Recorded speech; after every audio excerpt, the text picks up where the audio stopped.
house.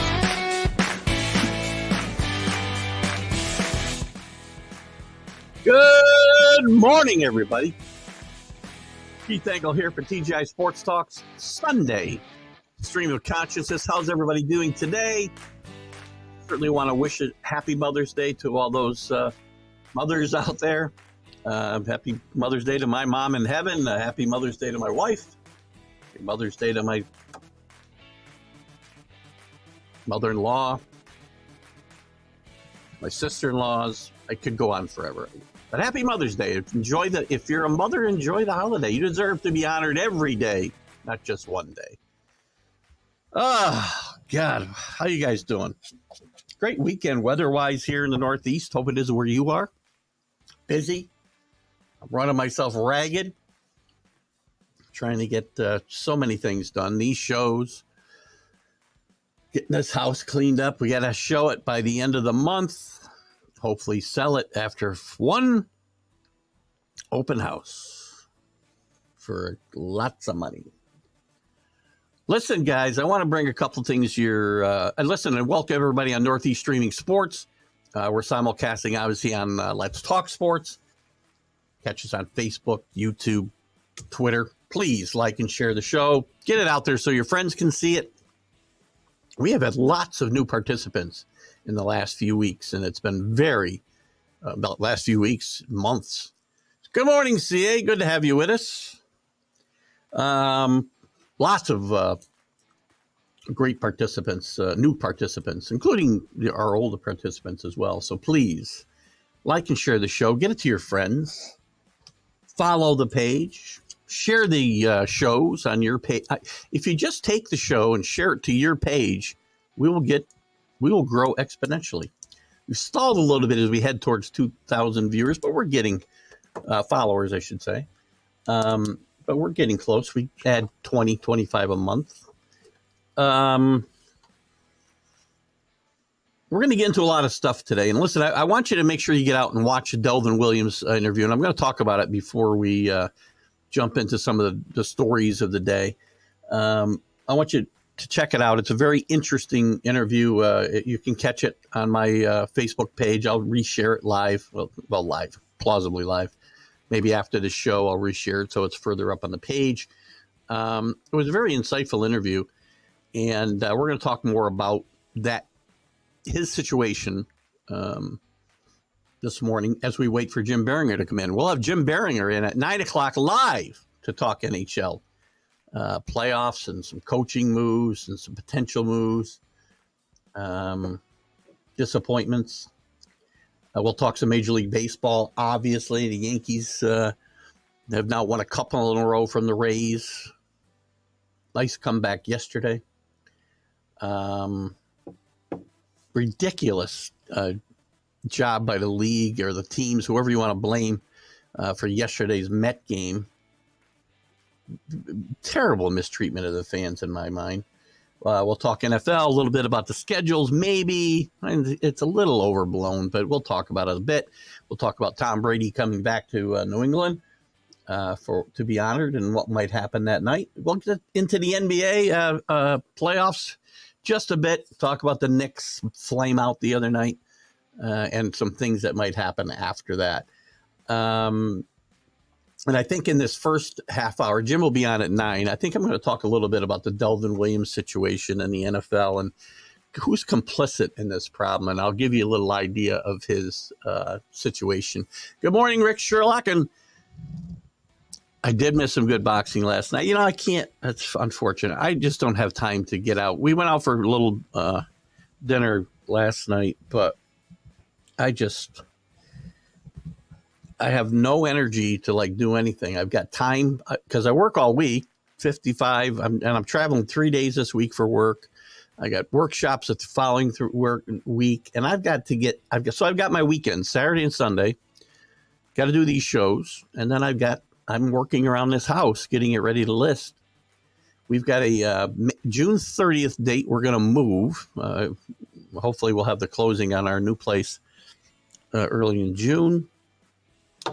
And now we got to get this place listed. May 25th, they're coming to take pictures. So there's been a lot of cleanup work being done and and a lot of moving and cleaning out of rooms to get carpet put in, and a lot of just heavy, bulky work that 63-year-old guys shouldn't be doing. But we're surviving. So I really haven't done anything except that, maybe get out for a bite to eat here and there. Alex saw the interview with Delvin Williams. Delvin was really good. He articulated his case pretty well. And just to give you guys a quick overview, if you haven't watched this interview yet, Delvin Williams was a really good running back in the NFL. All-Pro with the Dolphins. Had a couple really good seasons. One with, multiple. Listen, at the time, they're, just because he didn't run for 2,000 yards every year doesn't mean he had to have a great year. He had a couple of really good. He had a stretch of 4 or 5 years that were excellent.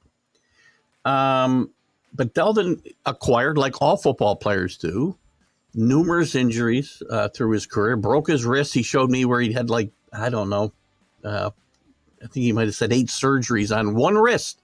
And when he held it up, you could see what it looked like. He ended up retiring with severe neck injury, had issues with his back. But once you get out of the league, you're on your own medically. There's no disability insurance that you can get on. There's no workman's compensation you can get on.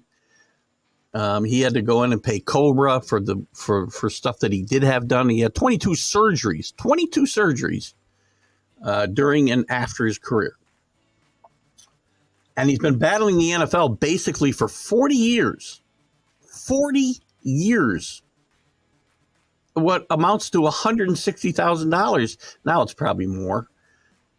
But they paid $1.2 million to keep him from paying him $160 because they didn't want to open up the floodgates of guys, coming after them for injuries that were incurred. And I got a few problems here that was incurred during their playing days, right?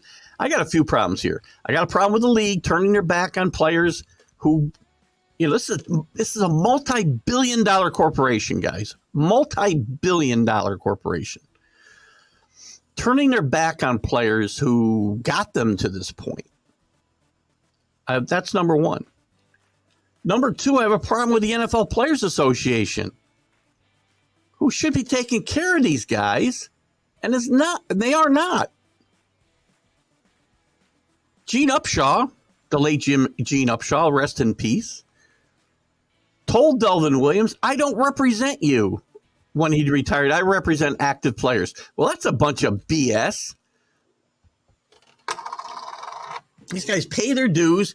They put their bodies out there to be beat up and destroyed. And then their own union turns their back on them to live some kind of normal life afterwards, you need help.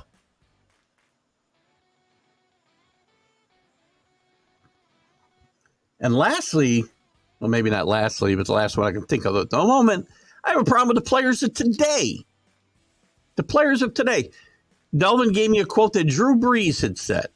And again, this is secondhand, so Drew, if you didn't say this, don't sue me, okay? But I guarantee you there's players that have this opinion if it wasn't Drew Brees. So maybe I should have just said players and not given a name, but I've already done it. But Delvin used a name, so I will. I've always liked Drew Brees. But he was asked about some of the problems that players have. Not just Delvin Williams. There are hundreds and hundreds of players who have post-career problems. Delvin also has been diagnosed with CTE, by the way, which we know has become a huge problem. And guys have gone so far as to take their lives with very little help from the NFL, very little help from the Players Association. But Drew Brees said, well, these guys, should have taken better care of their money so that they wouldn't need help, financial help from the league. Are you kidding me? Delvin Williams didn't make as much in his whole career as Drew Brees made in a year, or half a year, or a quarter of a year maybe. These guys, Delvin Williams, you can name any guys. How about some of the guys who have gone and are not here anymore? because of things they had to deal with in their post-career. Mike Webster, Junior Seau, a more recent case. There's dozens of them now. To say these guys, they don't deserve our attention, they don't deserve any help from the Players Association. Who do you think got you to the place where you could make the money you're making, player X? Gosh, it's so frustrating. I'm going to get Delvin on this show. You guys can tell me. I see you got a comment there, Rick. I'll get to it in a second. Delvin wants to come on the show and take questions from the audience, and I think I'm going to set that up. I've got his book. He's sending me his book, by the way, if you haven't read it. Crap, I should have brought it up here. You'll see it when you watch the show, and I'm going to post it to the site too. I wanted to bring it up here, and I forgot. Hold on. Fifth Ward to the fourth quarter, football's impact on an NFL player's body and soul. I'm going to read this book. I'm going to get Delvin on. I would like to know your guys' thoughts about getting Delvin on, having him answer some questions. We'll have him on for the second half of the show one morning because he is on the West Coast, so maybe I'll let him sleep till 6:30. We'll have him out for half an hour. Maybe we'll have him out for an hour. I don't know. But I'd love guys to be able to answer some questions for him. I think the attitude of the former people running the Players Association and the current people running the Players Association is ridiculous.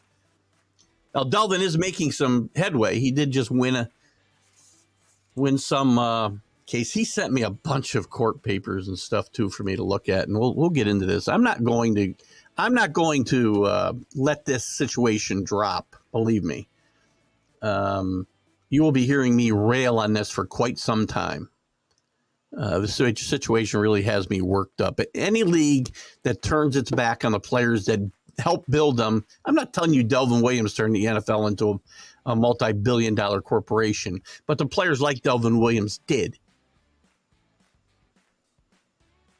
And he's not an isolated story. Rick, some flamed out and quit on their coach each other. No question the coach had to go. I don't know about that. Listen, he was only the winningest coach in the NBA the last 3 years. And listen, I know that I get on like Yankees. So sometimes I talk out of both sides of my mouth. I get it. It's probably a little different when I'm talking about my team. It depends on my attitude. Not all situations are the same. I don't know what goes on internally with the Suns. All I know is that 2 years ago, they were runner-up in the NBA. He was the coach of the year. I do know that they won more games in the NBA than any team in the league the last 3 years. He's not gone because of this game Friday night. Was it Friday night? Thursday night. He's gone because he didn't get along with the new owner. The new owner was never sold on Monty Williams. And you can bet I can think you can bet anything you want Monty Williams will be coaching in this league next year. He's a good coach. So, I mean, you say in your first sentence there, Rick, that the Suns flamed out and quit on their coach and each other. If players are quitters, no coach is going to motivate them not to be. You know, but again, there's times where you have to make a move, and I guess this is one of them. I mean, I'm not, my problems with Brett Boone in the same kind of situation. I probably want him fired, and I defend guys like Thibodeau, and I defended Barry Trotz. I'll defend Monty Williams to a certain extent. My problem with Boone is got nothing to do with except for the fact that the man doesn't manage. He just reads, his script every day. So, tough situation. So anyway, guys, check out the interview if you haven't. I'll repost it again just so it's at the top of the page later on today. Delvin talked about a lot. And we did get into Delvin's career, by the way. This isn't an hour and 50. We went quite a while, an hour and 15 minutes. The last half hour probably really dives into the legal wranglings he's had with the NFL the last 30 years, 40 years, sorry. Why is my screen going out on me again? I'm telling you guys. I have had more technical issues since I moved downstairs here. I had one monitor, I pulled off my desk and smashed it. I got to get a new one from work. I had a backup, and now it'll work, and then all of a sudden the screen starts flashing. So, but we'll get into a lot of this stuff today. I want to get with Jim Biringer. We're going to talk about obviously where we're at the playoffs in the NHL. We're heading into a couple of game sixes yet. The Knights and Oilers, 3-2 Knights over the Oilers. Still, I think game sixes today. I think there's 2 game sixes today. No, that's game 6, and then game 7, the Kraken, the surprising Kraken. We'll talk about the Kraken with Jim. They tied up the Stars last night, and Toronto flames out. We'll talk about some possible repercussions of that flame out as well. Let me just take a look at a couple things real quick. It's hard. I want to get too deep into too much stuff because we got Jim coming on here in just about 10 or 12 minutes. And we'll get the NHL stuff talked about. Todd Bowles. I'll just get some general news out there. Todd Bowles, 59 years old. God bless him. Went out and got his college degree. Good for him. Finished up and walked across the stage at Mount St. Mary's University Saturday, 37 years after leaving the school for the NFL. Good for him. Not to diminish his feat, but he might need that degree one day because he's not an NFL head coach. Sorry, Todd. What's this deal here with Rafael Nadal? Declines clay court wild card as French Open questions loom. Nadal's been struggling with a hip injury. Jean Baptiste Perlat told French Sports Daily, whatever, L'Equipe, that he's very kindly told me that Nadal is continuing his preparation at home and that he was not ready and was in a race against time to be ready for the French Open. He skipped last week's Madrid Open, missed tournaments in Indian Wells. One of the great players. He's starting to break down. He's 36 years old. By the way, I saw a great 60 Minutes interview probably at least a year ago with Rafael Nadal. And if you have anything on demand, then please go out and check out that Rafael Nadal interview. It was really great. What do you got here, CA? Major League Baseball TV Weekend has been giving free access out to out-of-market games. It's nice. That's nice. Problem is, once you wet your whistle, they're gonna want $299 for it.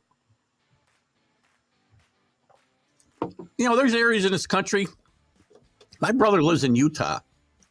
When my brother has the package, the Major League Baseball package, because he's a Met fan, so he gets to watch the Mets, unless they're playing Colorado, the Dodgers, or Seattle, because he's blocked. He's in Utah, remember? Oh, sorry.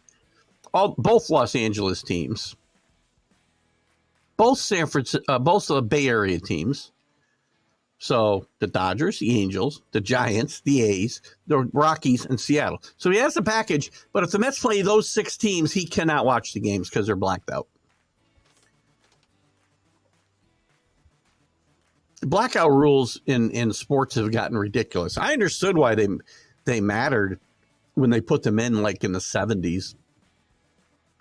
When they were having trouble getting people into stadiums in the NFL and in Major League Baseball. But today, stop it. You're paying people, you're charging people, a pretty good rate.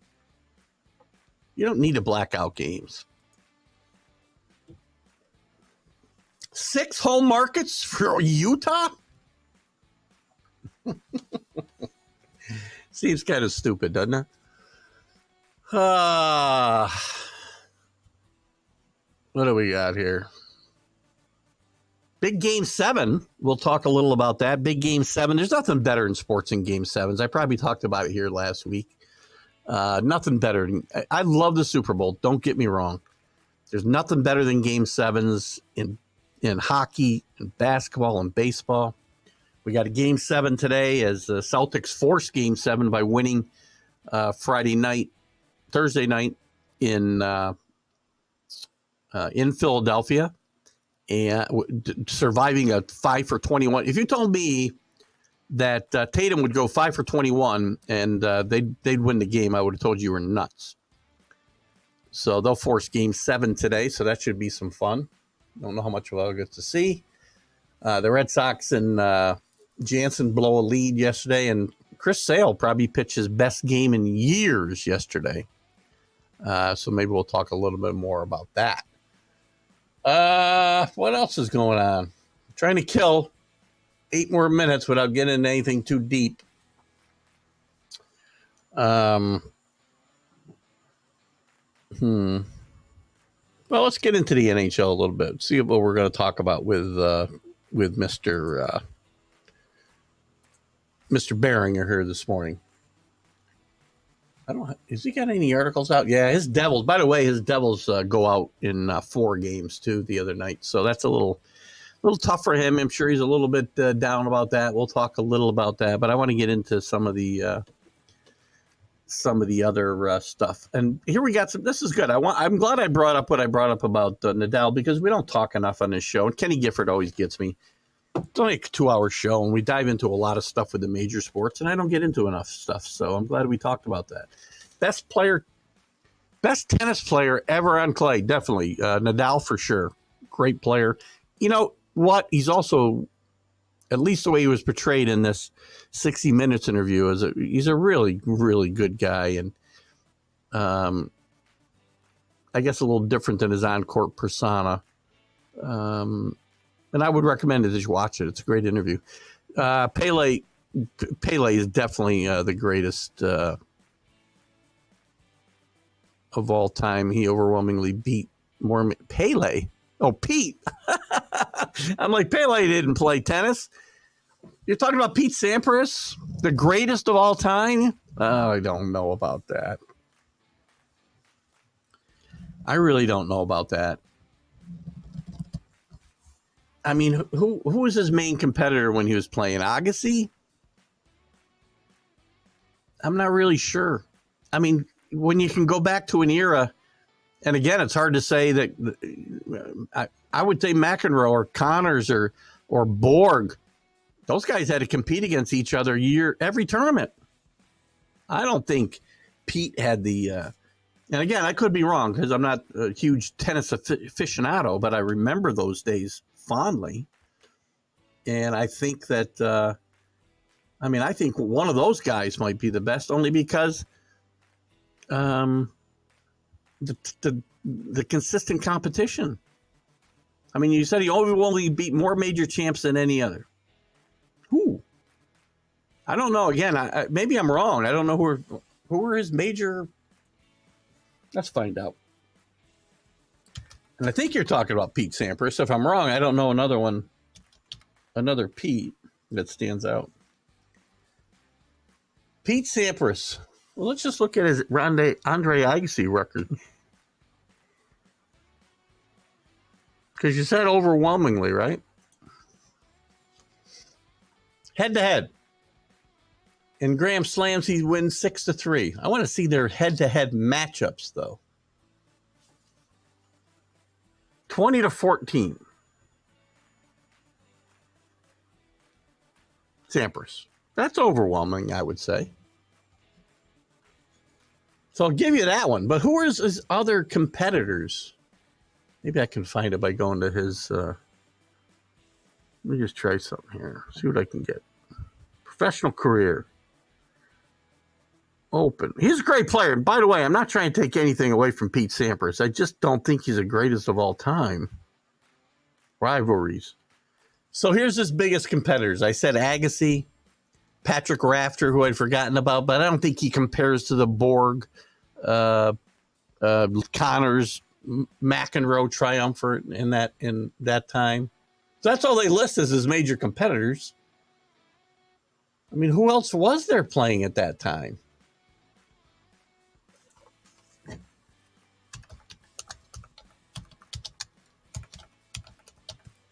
CA is probably not able to. So Federer and Nadal have had a great rivalry for a lot of years. I didn't think we were going to eat up this time with tennis. That's okay.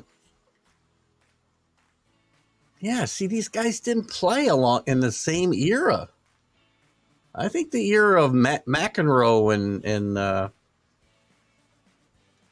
again, McEnroe, Connors, and Borg really was the best time in tennis. And maybe you go back further, and you had guys like Elin Estasi playing. You had some other good players that would sneak in there now and again. Rod Laver, John Newcomb were played in the same era. Who was the other guy that played that time? Kenny's here, but I can't see him. Good morning, Kenny, if you're here. So anyway, that's probably a debate for another day, but that's interesting. By the way, the interesting part, and I'll bring this up, hopefully this will take us to when Jim pops in. We talked about Agassi. We talked about McEnroe. So Agassi and McEnroe have been playing doubles in pickleball against somebody else. It's Michael Chang, and I don't remember the fourth guy, right? And it's totally interesting because Agassi, I guess, has taken this up.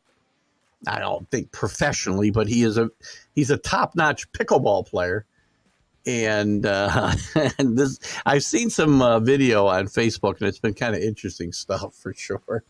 Good morning, Kenny Gifford. There's Kenny's good morning, and there's his specific reply to Rick. So good to have you with us this morning, Kenny. Hope everything's good on the mountain.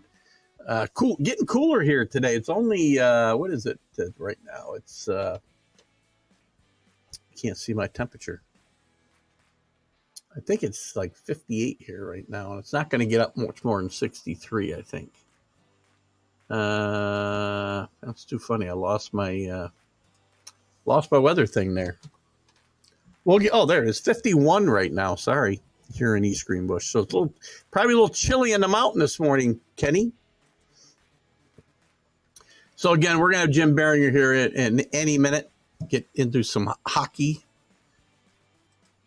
It is good weather. I love it. I didn't sleep well last night. I probably ate a little too much at dinner. I didn't eat all day. I was working my butt off here, washing down walls in the basement. I got to get the carpet cleaned down here probably today. Still got a few more rooms to do. We're getting closer. We're getting closer where we can relax a little. I got one more today and one more weekend of really hard work. And then we'll get caught up a little bit. With that, we will bring in Mr. Jim Biringer, saving me from talking about pickleball any longer. Good morning, Jim. Good morning, pickleball, great sport. I'll probably be playing it for long as I'm reaching the age where you are supposed to play pickleball. Apparently, I'm supposed to be playing it too. So I don't know. Well, I don't know. I mean. Yeah, I see a lot of people my age playing pickleball too. So now that you mention it, the videos I see on Facebook, there's a lot of really young guys, and I thought this was a thing where just old guys were just hitting it back nice and easy, but these guys play like there's some serious players in this thing, and there are some serious players, but let me tell you, I mean, I only play for fun, but when we do play, it gets super competitive. So you've played? No, I've played. Yes, it's addicting. I have pickleball equipment, but I haven't found a place to play here or people to play with. So I don't know. Yeah, I mean, I'm a tennis guy, so it kind of the transition's a little easy. Maybe when I get moved, we'll see. Yeah. Real quick, let me finish up this thing with CA because he was telling me that Pete Sampras was the greatest tennis player of all time, and I disagreed with him. He was dominant. Andre rivalry during his long. That was his only rival, though. CA. That's my point. Is you go. All right, so before we get into hockey talk, I'm a tennis guy. All right, there you go. Pete Sampras never won the French Open. Okay? Never won in Roland Garros, so he's never won the complete Grand Slam. The three guys the big three, one of which is retired, another one is probably going to retire soon. The three guys are all ahead of him, and he will say it. Okay? Federer, Nadal, and Djokovic are all ahead of him. Djokovic would have been one of those guys that I would have said no. I mean, as much as like his personality and everything, his play on the court. Yeah. I mean, he's so good. Nadal, Federer for sure. It was so. I mean. Yeah. See, my thought process went back to my younger days, and I thought about the rivalries between Connors and McEnroe and Borg, and how great those days were in tennis. And I mean, totally today though too. Somebody said, I mean, you could make the argument that Rod Laver is still the greatest tennis player of all time because he's the only guy to win the calendar Grand Slam twice. It's funny though. Well, certainly if they had today's equipment, I'd really see if those guys could compete. McEnroe was not a power player; he was a finesse player, and he might have had trouble with these guys. Oh, for sure. I mean. Well, I think he ran into Andre at the end of his career, like in the early 90s. I mean, Andre revolutionized the game because he changed the game from a serve and volley type game to a baseline game. I mean, he really changed it because he was staying back. He never served and volley. It was all baseline. Right, right. Yeah. And Kenny, I can't give it to Bobby Riggs. Bobby Riggs was a really good tennis player at one time, but then he just became he just became a showman. That's all he was. And by the way, he beat all comers until he lost to Billie Jean King. So we'll just leave it at that. So Kenny, that actually brings up your argument that when women athletes, Jim, you haven't been around as much lately, and we've had this ongoing thing that apparently somehow I'm bashing women athletes when I say the greatest of the women athletes cannot compete against the greatest of the men athletes. Do I think Serena Williams could beat a lesser, one of the guys at the bottom of the rankings in men? Yeah, I do. I don't think she can beat Rafael Nadal. No, absolutely not. But I'm not going to say it wouldn't be close, but she's not going to win. Right. I've got women picking in my house now because Kenny's riling them all up against me, but anyway. That's all right. What we came here to talk about. Let's talk about hockey. Listen, it's been it's funny. There's still ones and twos left, but it feels like there's been upsets right and left, and there have, of course. I mean, who's a bigger disappointment here? The Bruins, obviously, are the biggest, but then you got the Maple Leafs, you got the Avs. I mean, there's been a lot of major situations here. I would say the Bruins are the biggest upset, to be honest, the biggest disappointment. I mean, expectations were they had to win a Stanley Cup or else what's the season? Like I said in the video, it doesn't mean a thing if you don't get the ring. I mean, we cross a lot of sports here. So Michael Jordan said it best. And the Bruins had a phenomenal regular season. It doesn't mean squat. Like the 2001 Seattle Mariners don't mean squat. It's gone, right? To history. It's lost. And the best team ever, regular season wise, playoff wise, 76, 77 Montreal Canadiens, 8 losses in regular season. That was it. Yeah. I mean, look at does this team rebound from this next year, or is this going to carry over? I mean, it all depends on who comes back. I mean, Bergeron, the way he went off the ice looked like he might be retiring. Is Krejci coming back? If Krejci comes back, he's only playing with the Bruins. Can they re-sign Tyler Bertuzzi, who was a great in the playoffs for them? They have a lot of guys they got to look at right now and figure out what they're going to do because they're up against the salary cap. They might be moving some guys out. Interesting. Before we get into the series that are still going on, I want to talk about the Rangers situation, firing Gallant. I mean, look at this guy. Only restored some luster to the franchise. He went to a conference final he did lose in the first round after winning 2 games in Jersey, which is a bad look. I mean, were the exit interviews, did he have a problem with the players? Is this deserved or not deserved? I mean, look, to me, it's not deserved because you take a team back-to-back 100-point seasons. Yes, you lost. Yes, your last 2 series losses, you were up 2-0 and you can't close the job. Did he not adjust? Yeah, but everybody said the Rangers' worst matchup in the first round was New Jersey because of the Devils' speed. They didn't adjust. They didn't slow the Devils down. But again, is it on the coach when the star players do not show up? All of them. All of them in 3 games. 3 of the last 4 games, complete no-shows. Panarin, Zibanejad, Kane, Tarasenko. I mean, Kreider, he scored 6 goals. I can't put him on that list. No.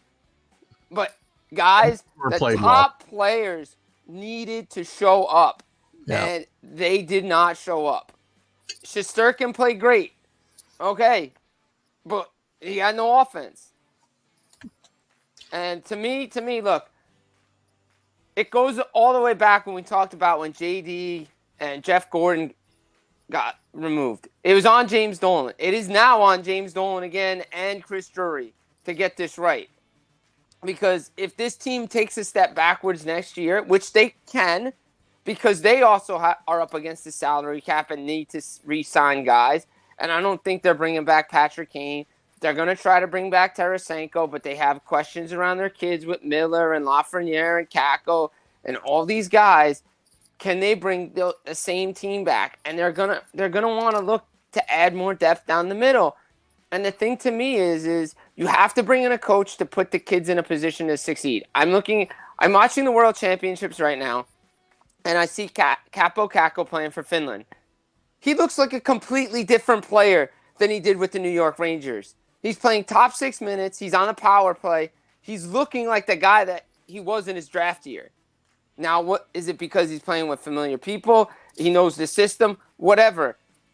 You drafted him 2nd overall. He's not a third-line player. Same with Lafreniere. So the coach had to put these guys in a position. Now, you also have to earn that position, as Wyatt Johnson did in Dallas. But still, it's not all on coaching. Who you bringing in that's better? Unless Mike Sullivan gets released from Pittsburgh, who's coming in? If Peter Laviolette gets the job, it's just a lateral move. You should have just kept Gerard Gallant. I agree with that 100%. Now, let me go back to the Sullivan situation because Larry Brooks had an article in the Post today. You probably saw it or maybe didn't, where he's been floating this thing, and I think he's done it a couple times this week, that Kyle Dubas may leave Toronto after their flame out again, go to Pittsburgh, take O'Keefe with him, and that leaves Mike Sullivan free. He hasn't been released yet, right? He's still the coach. No, he's still the coach, and again, you hear the reports that he's involved in GM search.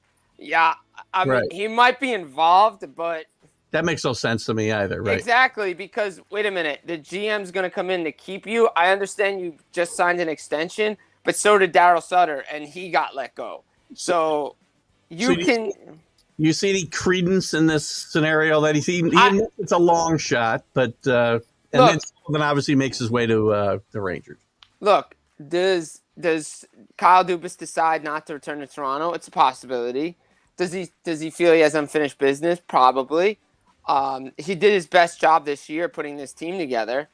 This team was more complete than it's ever been under that core 4. But now, if Dubas does come back to Toronto, he's going to have to make tough decisions. They cannot continuously run it back with the same core 4. Right. And the core that's there. You can't run it back anymore. You got to the second round. Florida made changes last year after they got swept. Like, overhaul. Do I think Sheldon Keefe probably doesn't come back? Yes, I don't think he comes back. And by the way, let me get this. Hang on one second. I want to put this up because I didn't mention this at the top before we go on. Kenny asked if you won your championship, and I should have said yes. Yeah, we did. Yeah, we did. You did. Yeah, we did. That's right. Yeah, we did. So congratulations to that, Jim. There were some pictures Jim had up with his holding the what's that trophy called, by the way? It's just the championship trophy. That's it. Do you guys each get to take it around like the Stanley Cup and do really gross things with it? It's definitely It's definitely at my house right now. Well, I'll assume nothing gross is happening to it then. No, absolutely not. And what else Kenny got? Kenny doesn't like the points thing in hockey. Why doesn't your record speak for itself? Well, the record drives the points, but yeah, your record drives the points. I mean, nobody likes the point system in hockey, but that's a debate that's going to go on, and it's probably not going to change. I hate what's the one? If you get to overtime, you get a point. Yeah, the loser point, I call it. That's the stupidest rule ever in the history of sports. I hate the loser point.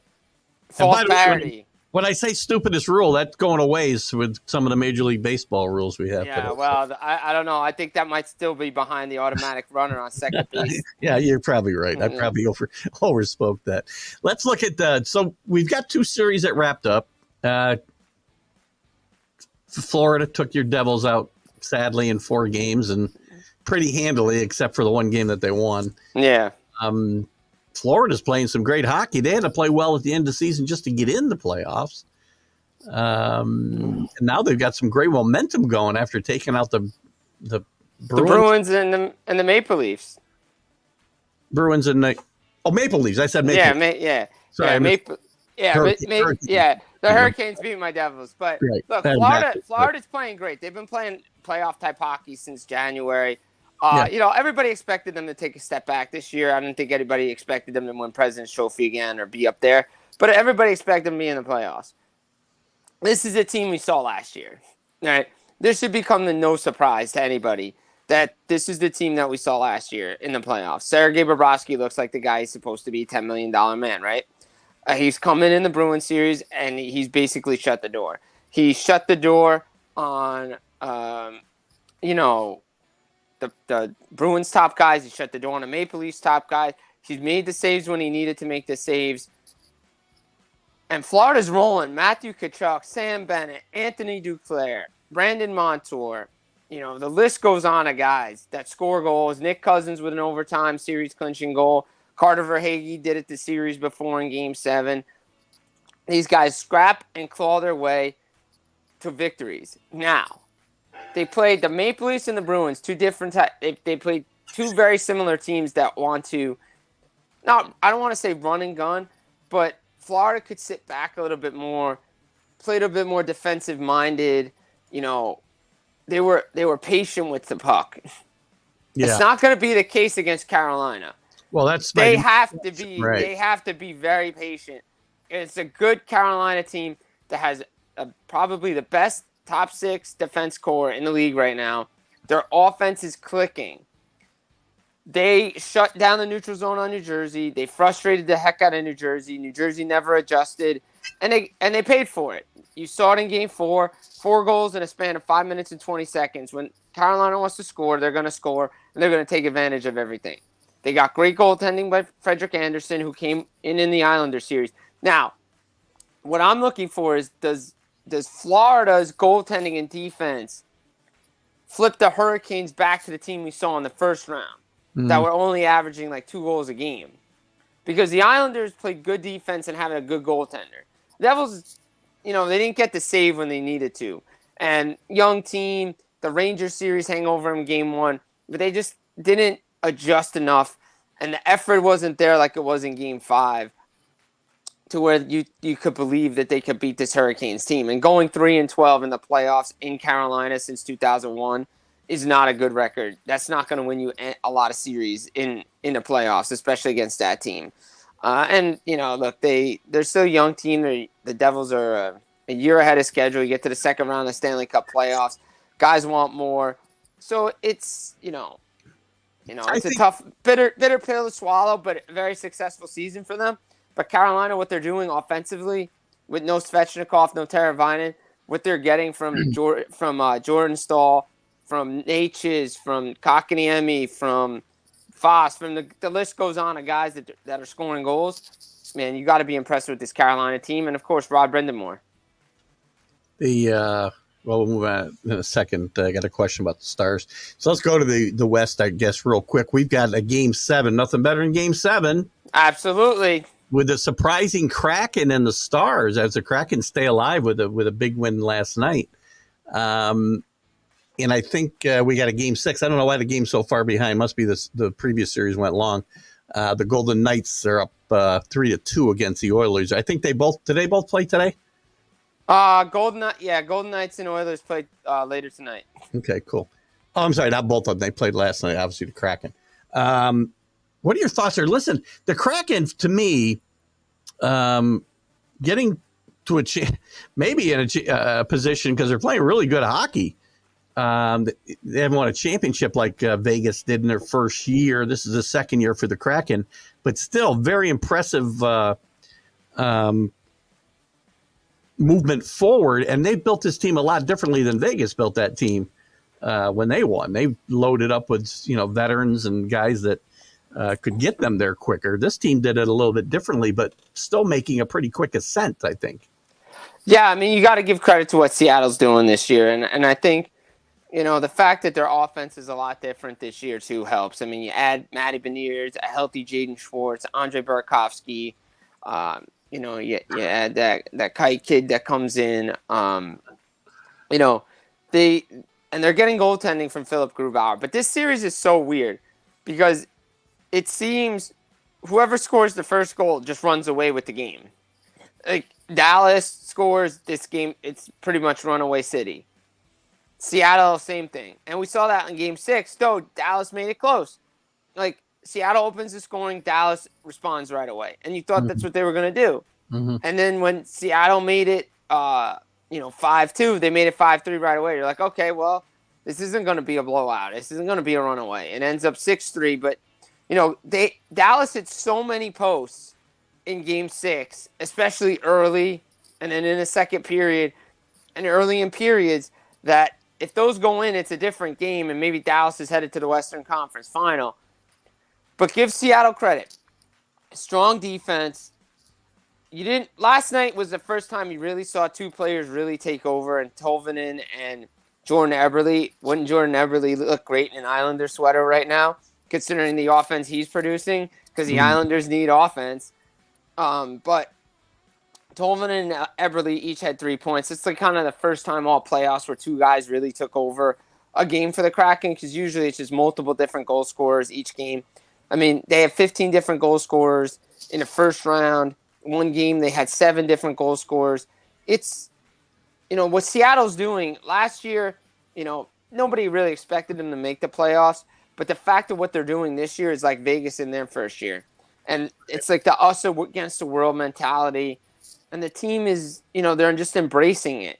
And if it ends in game 7, it ends in game 7. If it doesn't, they're going to go to the Western Conference Final. And I don't think, but here's the problem. They go that far. Now, like with Vegas, your fan base expects you to be there every year. Yeah.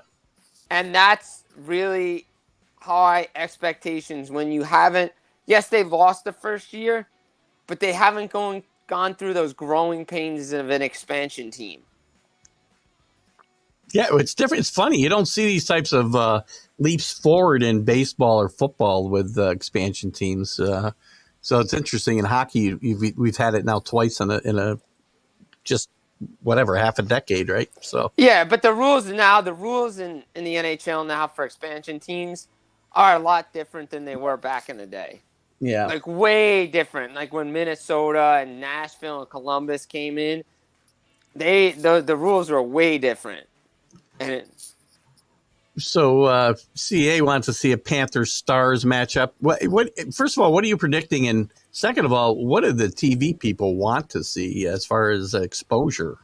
I mean, the problem is you lost the Maple Leafs, and this isn't the best. Any of these matchups aren't great, I don't think, for ratings. But I mean, I think the storylines in the East are pretty cool because the Florida Panthers getting back to a Stanley Cup final for the first time since 1996 would be cool. And I don't think TV would mind going to Florida. I really don't.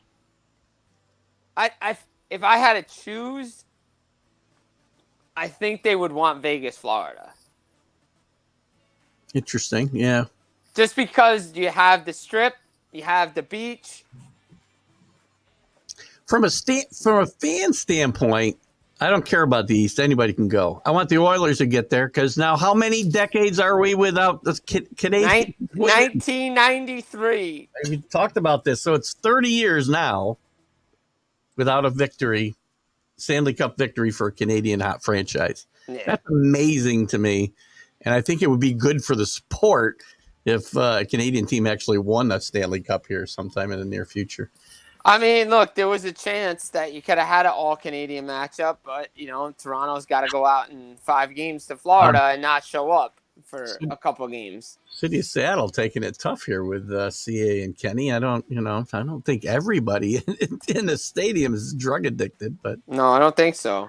So, what the hell does TV have to do with this stuff? Well, it matters because it does matter. It really it matters. So TV does matter.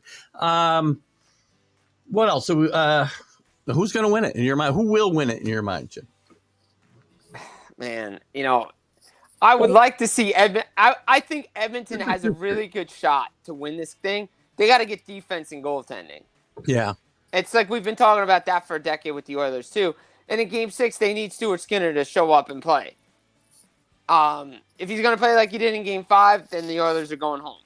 And it's a shame because you have 2 of the best players not in the Stanley Cup final again. But you have Jack Eichel and Mark Stone still alive in Vegas. I think Vegas has one of the more complete teams that I've seen in a while. And I wouldn't be shocked if Vegas lifts the trophy. I really wouldn't. Mm. I think any of to be honest,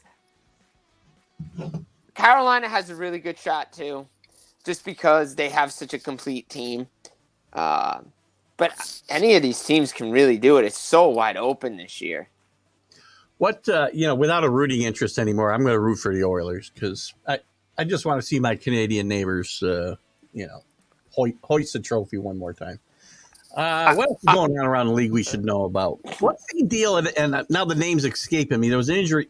There was a penalty the other night. God, I don't remember which game it was. I apologize. I made a note, and it's not in front of me. Somebody got a 1-game suspension for taking a slash across the hands, and they compared it to Adam Graves getting a bunch of games for doing it to Mary Lemieux way back in the day. What are your thoughts on that? And this guy only got 1 game, and I think the Alex Pietrangelo suspension the other night. I disagreed with the league with the number of games. I do agree he should have been suspended, but he should have been suspended for the rest of the series. Yeah.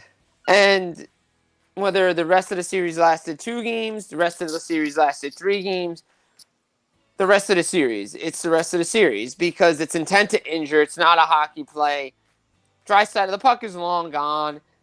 He missed the open net, and then all out hell breaks loose. And you're not telling me an instigator in the end of the 5 minutes starting a fight for Darnell Nurse is the same as Alex Pietrangelo slashing a guy, tomahawk chopping him across the arms. It's not the same penalty. And again, the Department of Player Safety is going to take flack like the NHL officials have been all playoffs. They're just not consistent enough. And they had a chance to level the hammer, and they didn't do it. Right, and the talk I heard was, there was no injury involved. Well, why should it matter whether there was an injury? There could have been an injury, right? There could have been an injury, absolutely. Injury should have whether the guy returns to the game or not, right. Whether he's hurt or not, has no bearing on the fact that act is not a hockey play. So to me, it tells me that now guys can, outside of the head, go slash a guy, and you're only getting 1-game suspension. So basically, I could go on the ice, go to Alex Pietrangelo, chop block him, and get 1 game. Yeah, well, the NHL is known for their inconsistency on these things. Yeah. So tell us what else is going on that we should know about in the world of hockey. Well, let's see. Devils had their clean-out day. They had a bunch of guys that want to come back. Eric Holla, Bratt. They have a lot of free agents that they're going to have to deal with. And now the work begins for Tom Fitzgerald. And let's see if this team can bounce back because they need to, get – they have to follow up this year with an even better year next year. Got to make the playoffs, so on and so forth. Right. Connor Bedard is the number one pick in the 2023 NHL draft this year. Chicago won the lottery. A lot of conspiracy theories out there about the league, and the league wants Chicago if they lose Yeah. Kane and Taves. But look, the way the ping pong balls drop, to me, I don't really care. Is it good for the league if Bedard's on an original six franchise? Absolutely. Sure. Absolutely. Their ticket sales went up already. Jersey sales are up. But the draft class this year is really good. Adam Fantilli, Leo Carlson. If you didn't get Bedard, don't worry. You're going to get a good player. The one guy that a lot of teams are probably going to be weary on is Mitch Koff, the Russian, because they're not sure when he's going to come over. If and when he comes over, that's the big key. Draft is in June, and just the normal locker clean out stuff, and it's just the playoffs are rolling on, and we just don't know. It's funny. We have the Eastern Conference final set, but we don't know the dates. But the NBA already has their schedule out for everything. It's interesting. They're playing the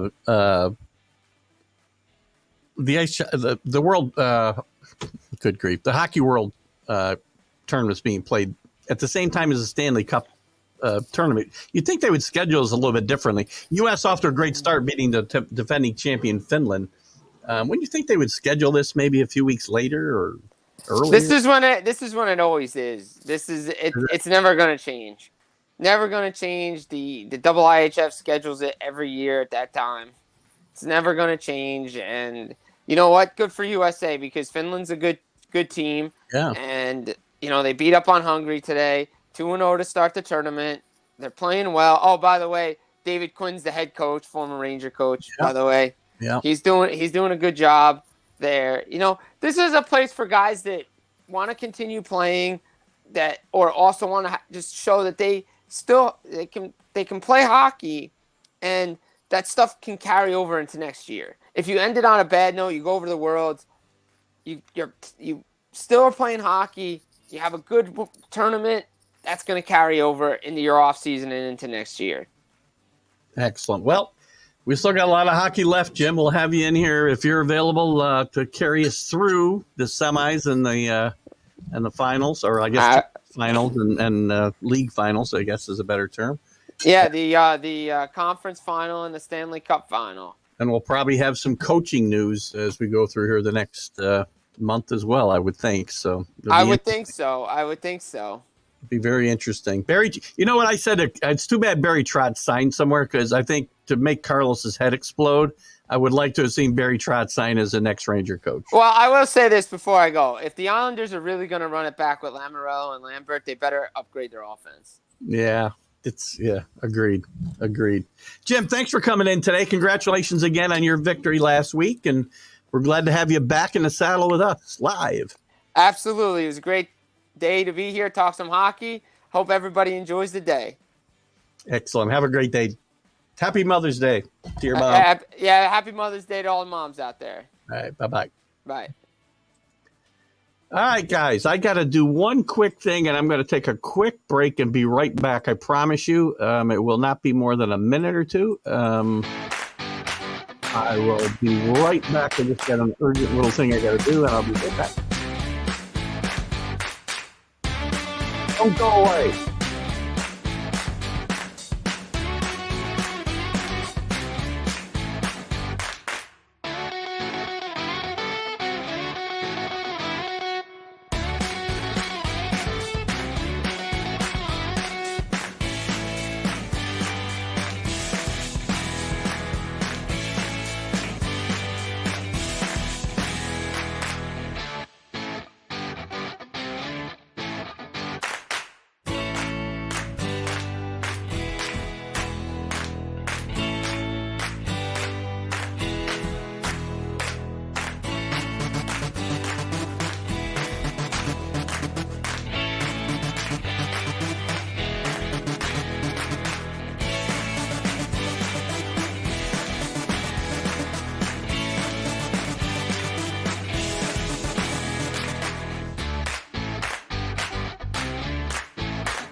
All right, guys, we're back. Sorry about that. There's sometimes when you get to be old, there's certain things you got to run quickly and do.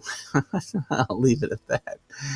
Oh, I hope everybody's. I never put Jim's banner up. That sucks, but that's all right. He understands, I think.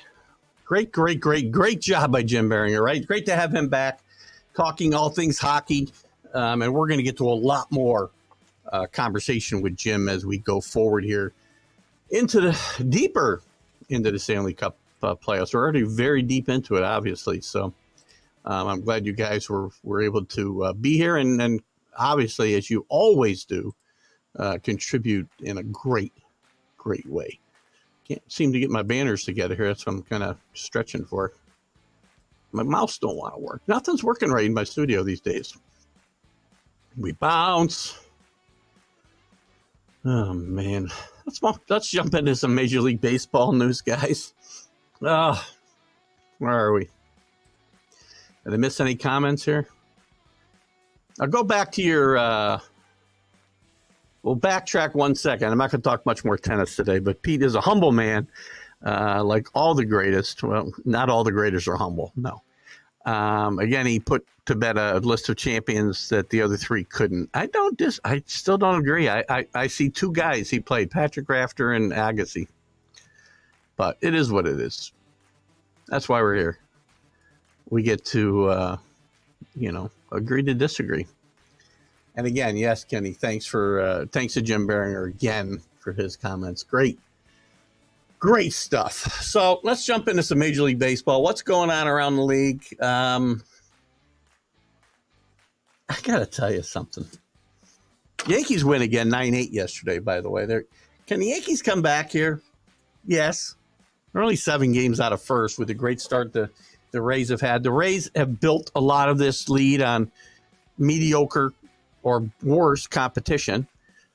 They now, I think, have lost the majority of their games to the teams that they played that are better than 500, let's say. The Yankees, the Blue Jays, and I think maybe the Orioles are in there. And the Red Sox. Red Sox starting to crash, by the way. They're back in the last place. Lost 2 in a row. Sorry, Judy Phillips, if you're with us today. But I think this East, listen, the Orioles are still one of the biggest surprises and one of the surprises most likely to continue at the heights that they're at. They've done this for nearly a year now, right? So we won't have Drew with us, I don't think, by the way. Drew's on a cruise, so I would not expect to see him this morning, just so you guys know and know why he isn't commenting. The AL Central's just a mess. Absolute mess. The Twins are 4 games over and 3.5 games ahead. The Guardians now fall to 3 games under 500. The Tigers fall back to 3rd. White Sox still a tremendous disappointment, 14-27. Rangers keep surprising. They're 6-4 in their last 10, 24-15. They've got a tough series coming up here against. Oh, God, we just talked about it earlier. Who the heck was it? Talked about it on the Mac and Jack show this morning. Let me take a look at their record for a second, or their schedule. Oh, it's not there. It make me look ahead. Who they got coming up? Boy. Come on, mouse. Come on, mouse. They get Oakland. Oh, that's right. They got the Braves coming up for 3 games. That'll be interesting to see. But again, then they got 6 games against Pittsburgh and Colorado. They got to keep winning while the winning's good, because this is the way you build leads. Look at the Rays. This is the way you really build leads. Good job. John Gray, who I rip constantly, 8 scoreless innings the other night. Great job. Alan's not with us this morning, apparently. Alan does some of his own stuff on Sunday mornings now, so that's why we don't see quite as much of him.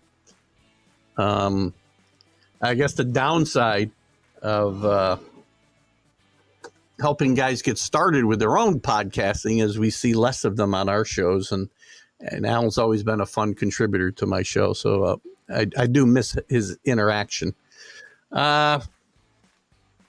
The Astros 4-6 in their last 10, still struggling. Now they've fallen behind the Mariners, who are playing better baseball, 7-3 in their last 10. The Angels still a bit of a surprise at 21-19.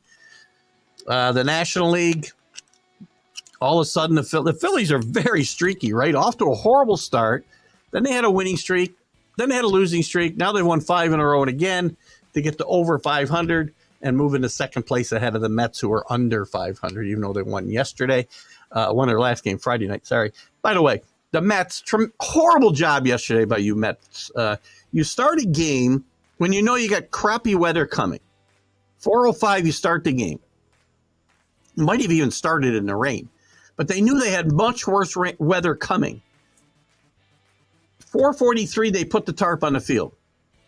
They don't make they don't give the fans hanging around in the stadium, and it got to be less and less in the 4 hours this went on. They didn't give them one update until they postponed the game, which will be part of a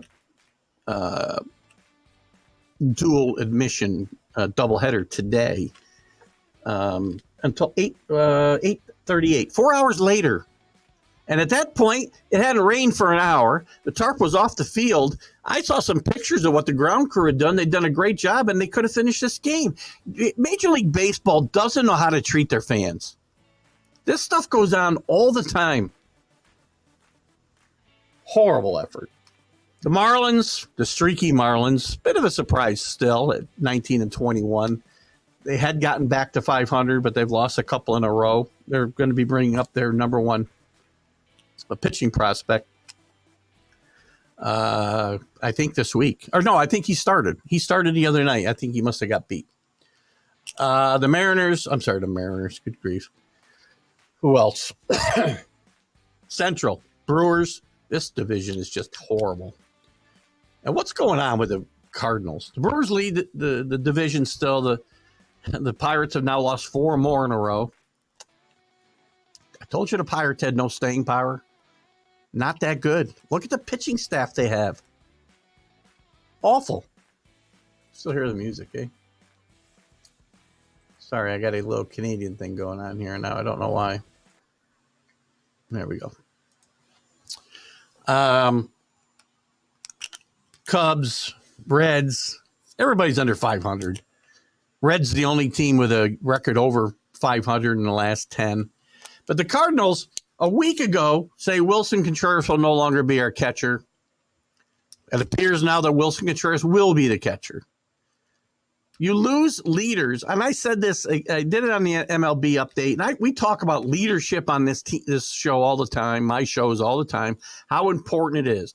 The Cardinals this year are a great example. They lost 2 great leaders this last year, one mostly on the field, Yadier Molina, first ballot Hall of Famer. Oh, I got to get into another first ballot Hall of Famer thing before we get done with baseball today. He's gone. He's a great pitch caller. They signed Wilson Contreras, who has no reputation for being a great game caller, handling pitchers. Got a good bat, but they signed him for 5 years, and then they make him the scapegoat, and now all of a sudden he's back catching again. He learned that much in a week. They're making some bad decisions here. The Cardinals miss the leadership of Molina. They miss the leadership of Pujols. If you don't think, certain mad New Yorkers, that leadership matters in sports, you're crazy. Absolutely crazy. So this division still, I think, is a Brewers and nobody else. The Pirates are showing their true mettle here now. Where's the commissioner this morning? Working on his team? Yeah, no, he's, you might have, I don't know, maybe you didn't hear me, or you were probably typing during when there's the delay. He has, he's on a cruise. I think they're back early this week, I think. I think I've been gone a week. Might be a 10-day cruise, I'm not sure. So he won't be with us. Speaking of leaders, one of the AAA Pearland game, one at What happened there, CA? Let's take a quick look. Pearland. If I see something good, we'll talk about it. What's the news?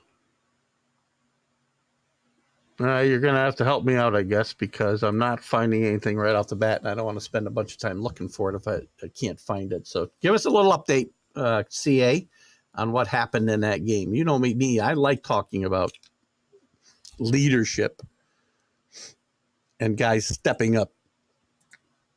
Where was I? The West, the Dodgers are again doing well against the Padres. They've now won 4 in a row. A Dodger team that I didn't put a lot of faith in. Now it's early because they lost a lot of position players, man. Especially in the last couple of years, they'd lost Seager. They lost, Gavin Lux went out to injury. A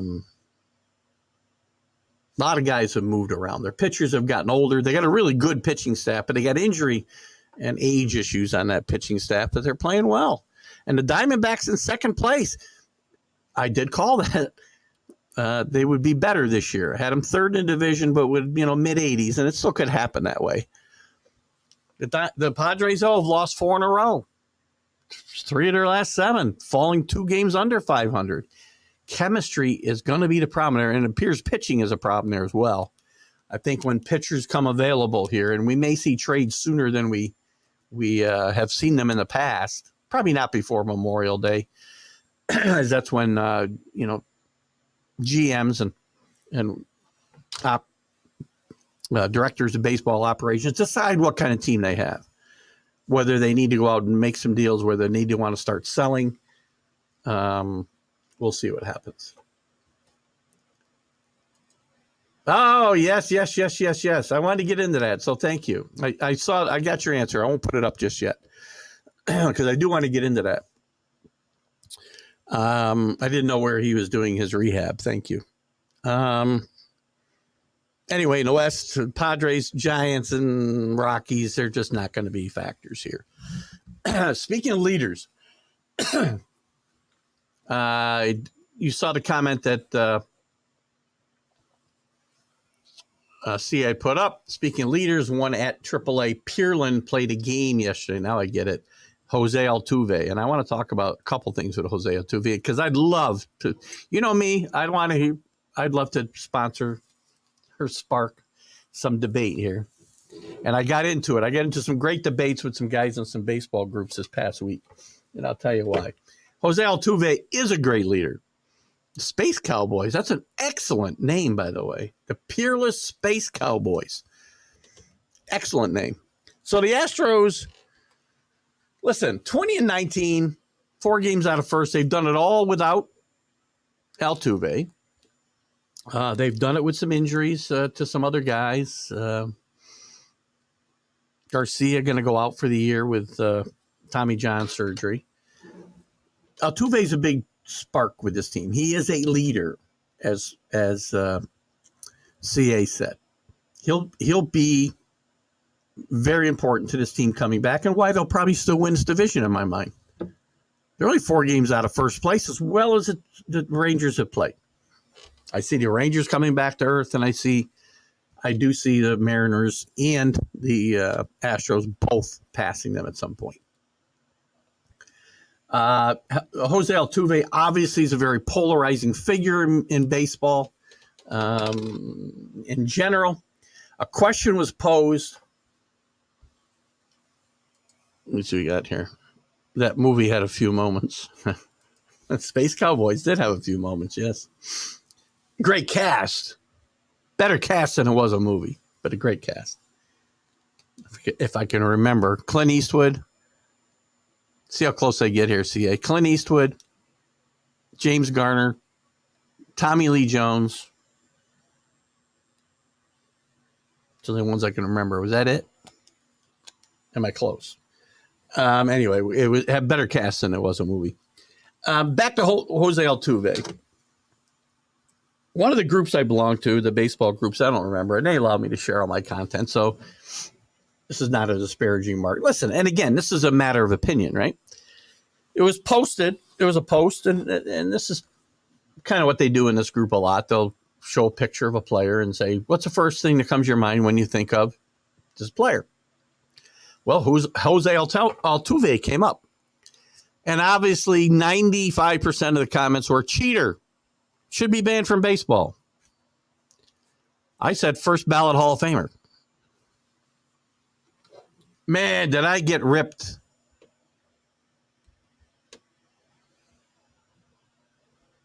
That's when I got the idea. That's when I got the comment that, he should be banned from baseball forever for cheating the game.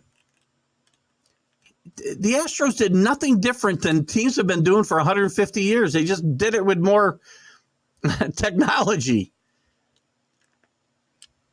And these were all Yankee fans. I did identify myself as a Yankee fan. Do not tell me, sorry, Brian Cashman and Yankee fans, you did not lose that series in 2017 because of the sign stealing. First of all, hide your signs better. Second of all, when you don't score any runs, it doesn't matter where teams are stealing signs or not.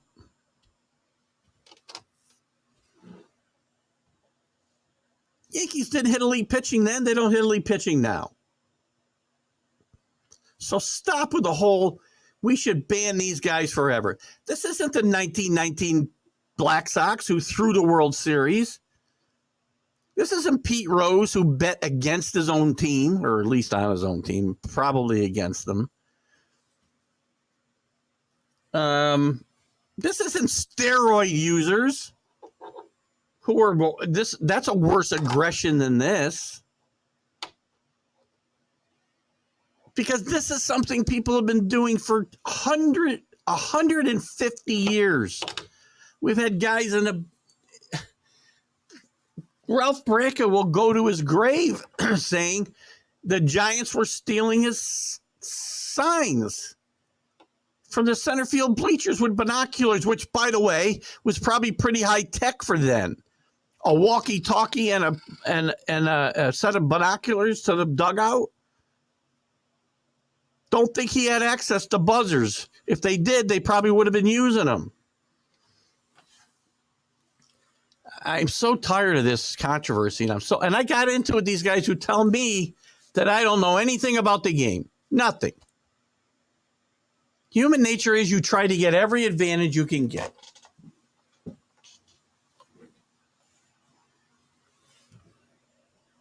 Same thing with the Patriots. You get caught doing other things other people are also doing. And you're doing it better until you get caught. You just weren't good at not getting caught at it. The other teams are either better at not getting caught or don't do it as well. So please stop with the Jose Altuve ought to be banned from baseball forever. Annoying as hell. Can't remember as many as you did. That was a once in a lifetime only watch. Mine too. I don't think I've watched it twice. I mean, it was a fun movie, but not a must see whenever it comes on. In fact, it doesn't even come on that often that I'm aware of. So anyway, so maybe we won't spark any debate with that, because listen, Jose Altuve is a great leader. He's a great ball player. I would love to see him playing second base for my team. And he's likely a first ballot Hall of Famer, guys.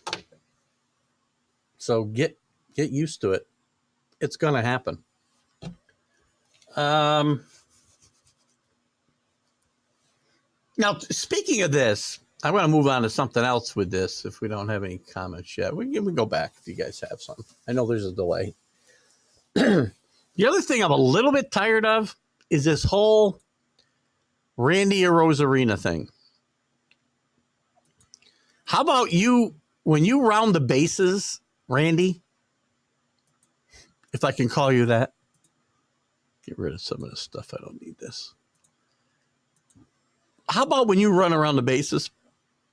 You run around the bases, touch them all, and don't do this stupid home run ceremony that you got to do when you get to third base every week, because you're going to get yourself or one of your teammates hurt.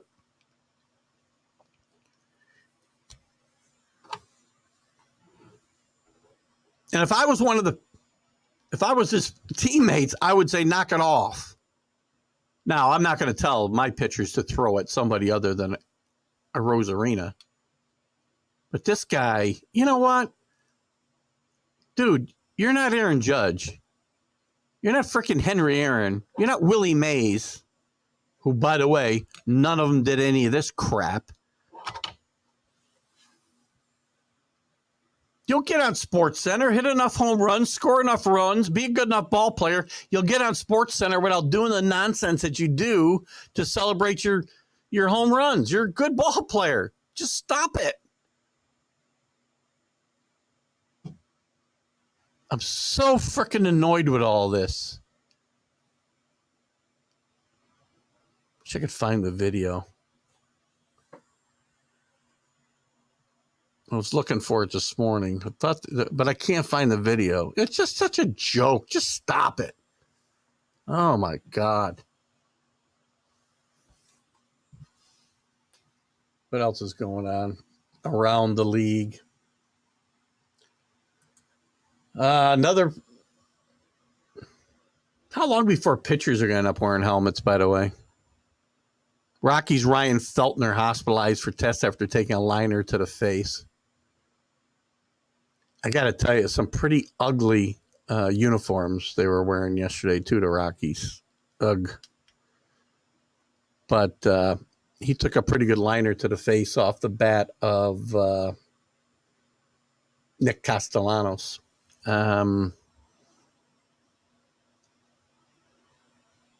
Scary situation. He's under observation in the hospital, and he's expected to be okay. But I just feel like there's something bad on the way. Once upon a time, sign stealing was part of the games. It still is, by the way. We just don't talk about it because the Astros are the only ones that cheat, apparently. But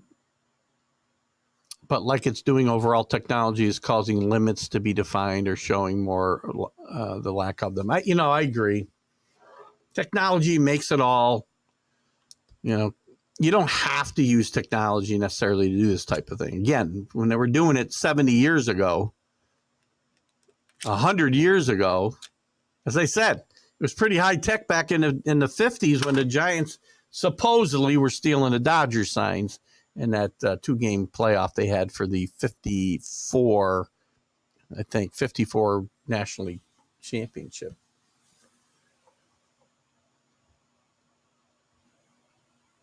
They think they did something special. He would never swing another bat. Headhunter would be the word. Yeah. Listen, I'm not advocating guys to get hurt, Kenny, but you got it. This can't go on, man. And I'm surprised. The Yankees did throw and hit him twice last weekend. Supposedly it was, not intentional. I'd like somebody to say, just take your suspension and say, yeah, I threw at him because what he does is BS. It's not the way the game's supposed to be played. You remember what Barry Sanders said when he scored a touchdown? He handed the ball to the referee and he was asked why. He didn't have some elaborate touchdown dance. Because I want to act like I've been here before and that I expect to be back. Great advice, young kids. Listen to Reggie Sanders. Listen to Barry Sanders. Don't, as Kenny said, it's nothing special. You hit a home run in a meaningless regular season game. Act like you expect to do it again, and not like it's your first one. You could do that too. It's been known to happen. Hit him on the pickoff. Give him a slap in the face on a steal. Lots of ways to get it done. But I want my pitchers to take care of it. You're showing my pitchers up. You're right. I guess his teammates could back up the pitcher too. It's annoying. I don't want to advocate violence, but come on. Bullshit. Oh, now I said the word. I'm in trouble. Kensley Jansen, who's struggling, blows another lead yesterday. Second straight game. Kiki Hernandez had a throwing error on a potential game-ending double play, and they lose to these lowly Cardinals we've been talking about, 4-3. Red Sox starting to come back. But Chris Sale, who's been injured quite a while, last 3 years, 2019 probably, before COVID. But he pitched 8 innings of run one ball yesterday. He has been getting hammered this year, by the way. He pitched well yesterday. Phillies Ranger Suarez. I always struggle there. Phillies Ranger Suarez has been recalled. He'll make his season debut. The Phillies are very high on this kid. And he did get a bit of an elbow strain pitching in a WBC for Venezuela. I talked about the Cardinals. Hold on before I go on. Let me see what we got here. The Orioles are great fun. Listen, the Orioles are a great story, and I love great stories. They're playing in my division. They're going to be a competition for my team. But I don't look at them with the same disdain I look at the Red Sox, let's say. Orioles have always been a pretty classy organization, except for the time that Edward Bennett Williams owned the team. And they're a great story. They're playing great baseball with a lot of guys you don't even know. Their pitching's got to hold up for them to stay where they are, but they play great defense. They play some small ball, which I like it all. Rangers showing bullpen and position depth. Again, if that position depth holds out, if that bullpen holds out, because the bullpen's going to have to hold out because their starting rotation is questionable. I know Gray had a great game the other day, 8 scoreless innings. DeGrom's out. He's unlikely. Once the momentum starts with his injuries, history says they don't go away. Again, 15 starts would be a high watermark for him this year in my mind. But Gray's a candidate to get injured. Perez has pitched really well now for, a year plus. But I think that bullpen is going to be very important if they're going to continue to contend. Their offense have played better this year. They get on base a little bit better. I really knocked them last year because they didn't get on base enough. And they didn't have their lineup wasn't deep enough. It's much deeper this year for sure. So I told Alan I would say I was wrong. I'm not wrong yet, but I'm wrong-ish. Devil Rays pitching depth being tested already, but offensive. Yeah, well, yes. When one of your best pitchers goes down, the Cy Young candidate in Springs. That's a problem. Offensive power holds. They'll stay in the race. I'm not saying they will not be in the race. I'm telling you they're not going to pay, $750 baseball for the entire season. I mean, that'd be a record. But let's not take anything away from the Rays organization. Every year, they find a way to get this done. They compete every single year. Did they make the playoffs every year? No, they didn't make the playoffs last year. Or did they? Maybe they did make the playoffs last year. I can't remember now off the top of my head. But they've been to World Series. They've been to ALS, AL Championship Series.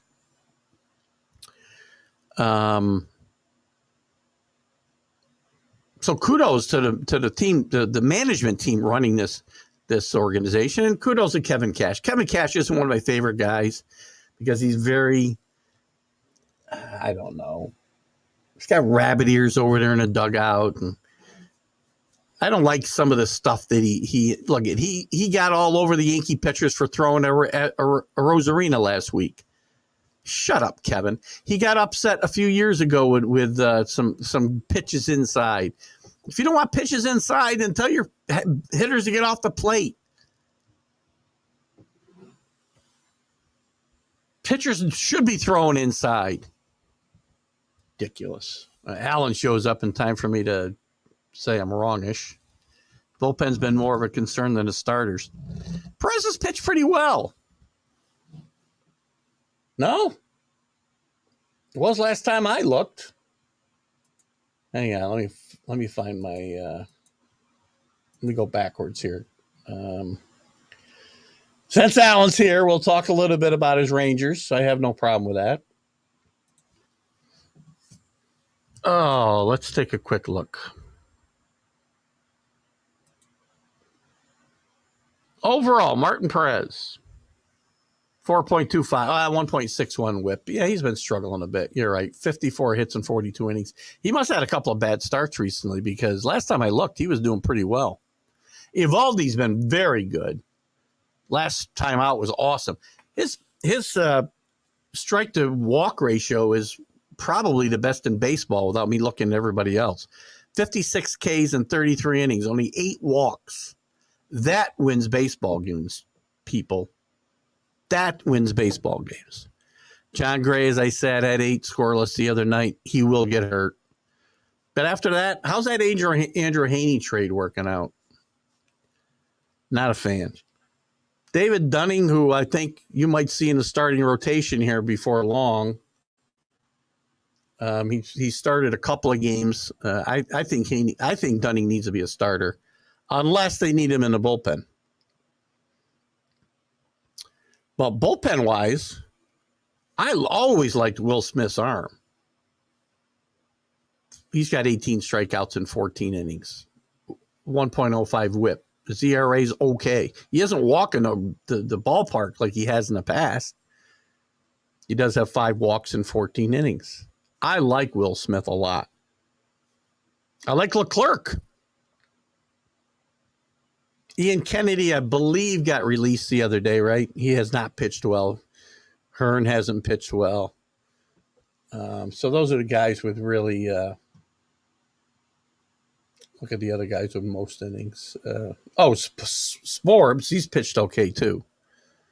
So I like some of this team. Cole Regan's not pitching that great. He's another guy that needs to step it up. But Hernandez has pitched well. They got some issues. Their issues again, Alan. That starting staff is going to need to stay healthy. Andrew Haney is not going to do it for you. You're going to get, if you get 15 starts out of DeGrom, you've done very well. But the offense is playing much better than I would have given them credit for. I mean, I talked about some of the guys, and I'll get to your comments here in a second. We'll give Alan a chance because we don't always get to see Alan and talk about his Rangers. Simeon's playing really well. Nathaniel Lowe, you're getting a Nathaniel Lowe season out of. He's okay. Josh Young has had a pretty good rookie season so far. He'll be a candidate for Rookie of the Year if he's eligible. Garcia, got to get on base more. Got to get on base more. You got to raise that batting average. Heim, who I wasn't giving much credit to, having a pretty good offensive year. Robbie Grossman, nothing special. Traveris hitting 300. So overall, the team's has raised that on base percentage of 338, which isn't awful overall. But they don't have that 1, 2, 3 guys that get on base a lot. That's the thing. Simeon's good at 370. Heim's been good at 379. they're carrying that 388 for Josh Smith, who's played. He got 62 at bats. Jankowski with 382. Those are the types of things you need. You need base runners. And it's one of the things that I've not given this team credit for, but it's improved. Last year it was about 300 as a team. So he's probably changing diapers. What are you talking about? Offense is the thing that has propelled them forward. Agreed. 13 players have 20 plus RBIs. I still worry about a couple of these guys, though. And let's just assume when you get to crunch time, Alan, though, you got to pitch. You need a bullpen, and you need to score runs against the best pitchers. So we'll see what happens. Listen, so far your team has played really, really well. So far, I'm wrong. Ish. But I didn't say they wouldn't be in first place in May. I said they wouldn't win the division. I did say they wouldn't finish 500. They'd finish just under 500. Maybe I said under 500 or maybe close at 500. Okay. I did not think this team would make the playoffs, and I still don't, because I think there's two teams in this division that are better than them. They're about to have over 80 home runs as a club. Listen, I don't get terribly excited about home runs. I get excited about runs. Doesn't matter how I get them. Again, we get too excited about home runs. The 3 true outcomes is what's ruining baseball. And I want to see teams get more. So on base percentage, slugging percentage and on base percentage both mean something to me. Now, home runs play into that. I like the doubles. I'm more impressed with the fact that they got 79 doubles. And by the way, they've only got 51 home runs. So maybe you meant doubles. CA. They're not going over 500 as a team. Unless I'm missing something, they got 51 home runs. Perez got rocked. Yeah, that's what I probably figured. I had picked them up on my fantasy team and dropped them about 3 different times. I probably started them the other day, though. Leclerc has been terrible, blowing every save opportunity that he's had.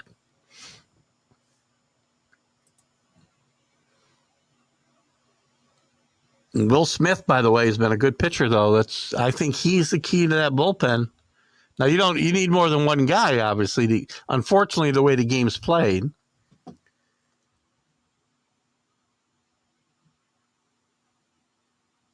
trying to look at his blown save. They don't list blown saves here.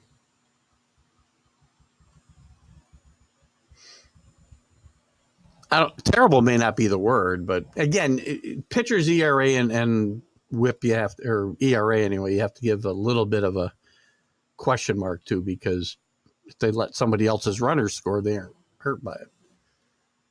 Dunning, when your middle of relief guy steps in for this ace of the staff and already has 2 wins and ERA below 2, that's bullpen depth. See, if I'm a Ranger fan, Dunning needs to be a starter.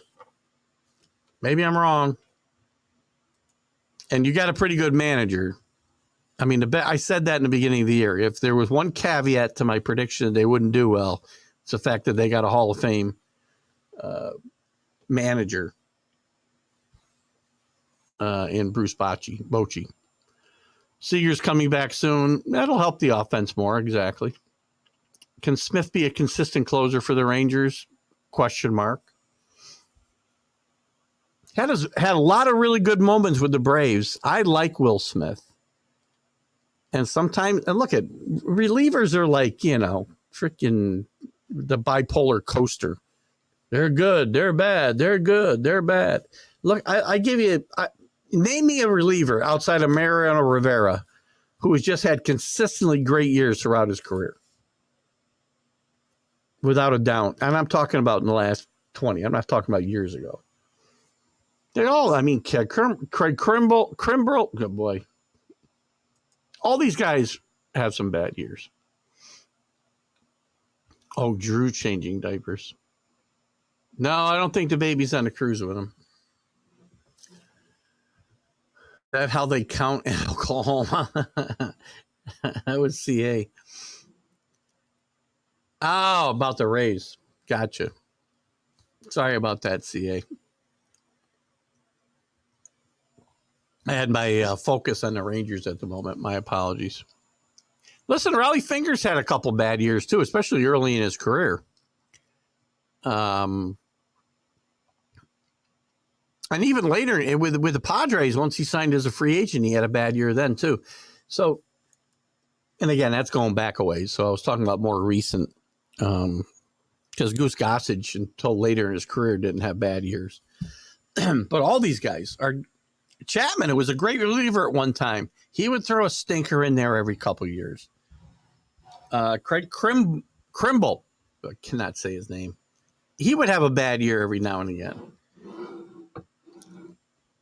Brad Lidge, some guys who had great years, they would always throw a stinker in there. Edwin Diaz, by the way, is a great example of that.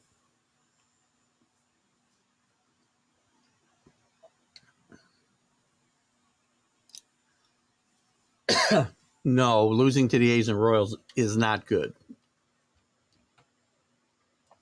So you're starting to crumble, and you want to make hay now, Alan, before Altuve gets back and the Astros get the ship righted. And I do believe the Mariners have already started to right their ship as well. So good stuff there. Dunning's going to be in DeGrom's spot till he gets back. He's only made 2 starts, though. Is that right? Is that all the starts DeGrom's missed so far?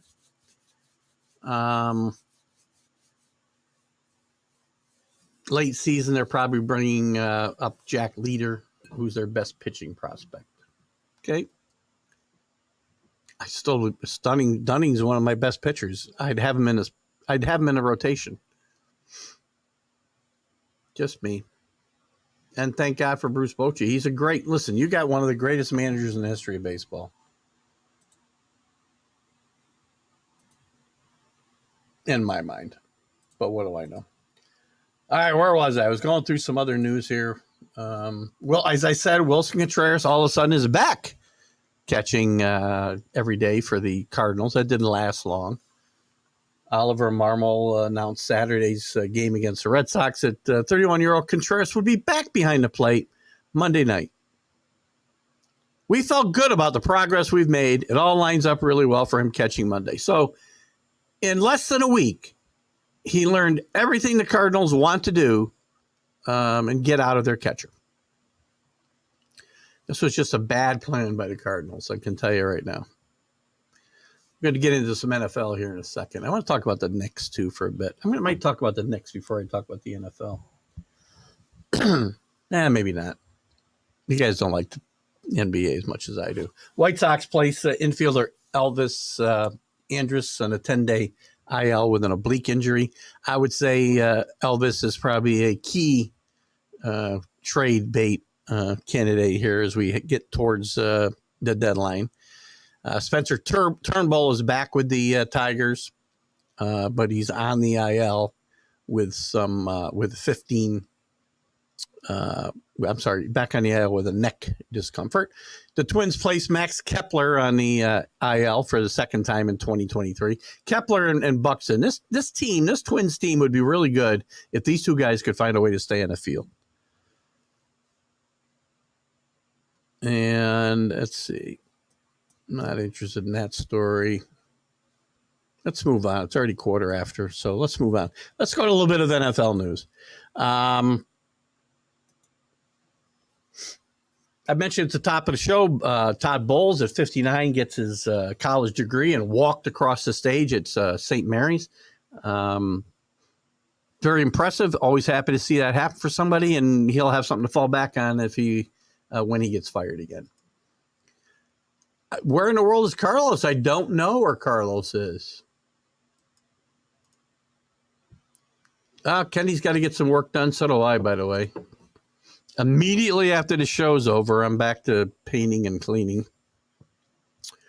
What else we go in the NFL? Tom Brady will be honored by the Patriots in their home opener against the Eagles. We don't know what that consists of at the moment, but I would say you most likely will see Tom Brady's name in their Ring of Honor, whatever we call it, not even sure. And hopefully the number 12 will be retired. Had a little debate on the Mac and Jack show this morning about whether Tom Brady was the the best Patriot ever. How is there any doubt? And the only guy I would even put close, and I would put him close, is John Hanna. Patriots had some great players. Andre Tippett's in the Hall of Fame. He's not Tom Brady. I understand they play different positions, but they haven't been as important. Yeah, I got to touch up some stuff. Yes, I'm painting outside. My wife does the inside painting. There's a wall down here next to me that one of the cats who now has passed on and gone across a rainbow bridge, not due to this, not related to this story, by the way. Had a habit here in the basement of getting up on the counter. The basement's all finished and there's beautiful cabinetry and stuff all around. But he jumped up on the counter and then jumped up into the windowsill in the basement. Well, it's about a 4-foot jump, and he used the wall to boost himself. So there's 5 or 6 really good claw marks in that wall. Anyway. So Tom Brady will be honored by the Patriots. I love this story. Very interesting, too, by the way, that it looks like he may be buying, at least the rumors are, that he'll be buying a small interest in the operation of the Las Vegas Raiders. I find that an interesting story as well. Don't care about that story. I don't care about that story. It does look like it looks like the Washington Redskins, a team formerly known as the Washington Redskins. The deal is finalized, and the group led by Josh Harris will be buying the Commanders. I think it's about done. Daniel Snyder's reign of error has been now removed from the NFL. Goodbye. Oh, boy. Unbelievable, right? Also not important. What else is going on? That's it. I got in the NFL. I mean, there's really not much going on. We'll be starting OTAs soon, I think, and we'll follow things home from there. In the NBA, since Kenny's gone, today, Game 7. We love Game 7s. The Celtics and the Sixers. Sixers blow a golden opportunity Thursday night to wrap this up at home. Jason Tatum shoots 5 for 21 from the field. Did play well, distributing the ball. He stayed involved in other ways. So they don't win the game. If you told me that would happen before the game, he shoot 5 for 21, I'd say the series is over. But they're going to play Game 7 back at not the Boston Garden, whatever we call the Garden these days. And try to work their way into the Eastern Conference Finals against a surprising Miami Heat, who defeated the Knicks pretty handily the other night. Again, the Knicks did not play well on the road in this series. There's plenty of blame to go around. There was injuries, but that's only part of it. Josh Hart didn't play well in Game 6. I thought Julius Randle tried to force some playmaking. So did Brunson. Brunson, too many times I see them driving to the basket and trying to dish to guys where there's nobody there to dish it to. You can't dish it to guys where there's guys covering them or guys can get hands in there. Not having quickly available probably hurt this team a lot. But look, the Heat are a good team. And injuries, by the way, everybody got injuries. Jimmy Butler played with an injury and played very well. this game was this series I thought was very physical, and I thought it went back to kind of the '90s Heat and Knick matchups for physicality. The shooting was atrocious on both sides.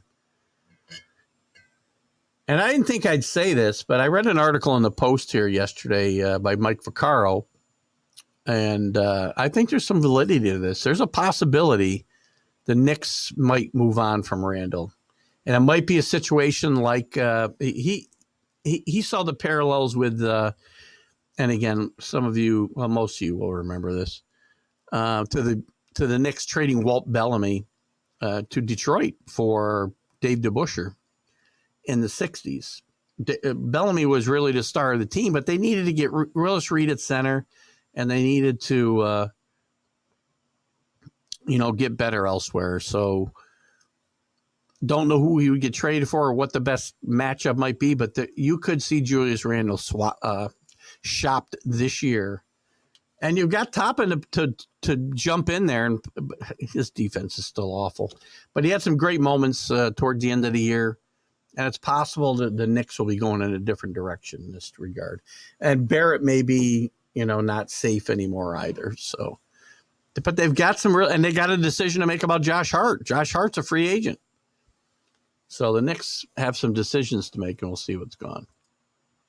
Kenny's gone, and so are the Knicks. Suns coach is gone as well and deserved for his team quitting on him.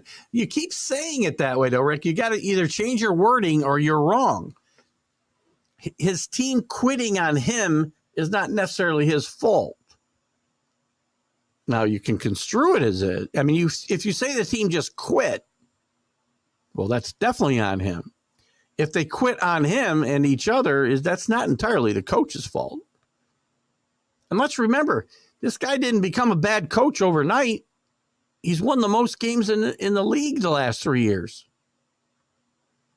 So, I'm not sure. Listen, when these things happen and you don't show up for a game 7, or was it game 6? I don't remember. And get beat. I think it was game 7. And you get beat by 25 and you're not competitive, then somebody's going to pay the price. And often it's the coach, because you can't fire all of the players. Booker's not going anywhere. Durant's not going anywhere. They played without Chris Paul, who's not the old Chris Paul, by the way, or the young Chris Paul, I guess, as it were. They played without their center. His name's escaping me now. It is not Autry. What's his name? Rick had it the other day. He's got to play. That's not Monty Williams' fault that this guy's got banged up ribs and won't tough it out. So, I don't know. Listen, you're not going to hire a better head coach than that. Some interesting names going around. Kevin Ollie, former head coach and supposedly this is very close to happening. You see, here's the other thing. Monty Williams did not have the confidence the owner never did. They got a new owner in Phoenix. He was really never a big fan of Monty Williams. And the GM could not change that. So the GM has no choice. The owner's name, by the way, is Ishbia. So he never warmed up to Williams. And again, Ayton is the name of that center, by the way. And Williams took responsibility for the loss. He understands that it's his job to get this team ready to play, and they weren't ready to play. I don't think he deserves all the blame here, though. Sorry. Players sometimes got to take the blame, but coaches take the fall.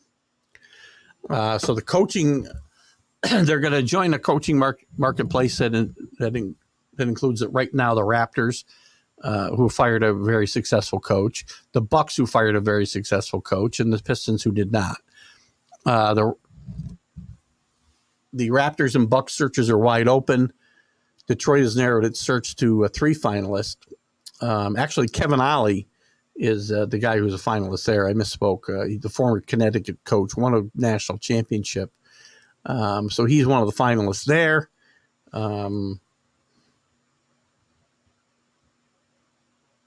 And I don't see any candidates listed for the Suns yet. So we'll see how that goes. We got a few comments here. One goes back to baseball. That's fine, because it's a Stream of Consciousness show. JP France was called up from Space Cowboys as well. I love that name. Doing well in a great story. I'm going to have to find out who started that movie before we go. I've got doubts about the kid last night. Brown holding up. McCullers needs to come back, right? And he needs to be the McCullers of old. It's been a while since McCullers has been that guy, especially with Garcia down. I think it's really imperative that McCullers comes back. But even so, I think the with the bullpen and once Altuve gets back in the lineup, I think the Astros have enough to continue to compete to defend their championship. Leadership, you just got done preaching it. No, I don't. Listen, where's the leadership on the court is my point. You can have leaders, and your coach has to be a leader. And maybe you're referring to that, Rick. I don't know if you're talking about my Monty Williams comments, but you also need leaders on the court. Durant has showed forever he's not a leader. And the leader on that team, most likely, is Chris Paul. He's not on the floor. And he's not the player he was before either. But you can still be a leader and not be that player. So maybe you're talking about the leadership. I agree. The team doesn't have leadership. Kevin Durant's a great player. Great player. When he's healthy, he's still one of the top 5 players in the league, probably. He's never been a leader.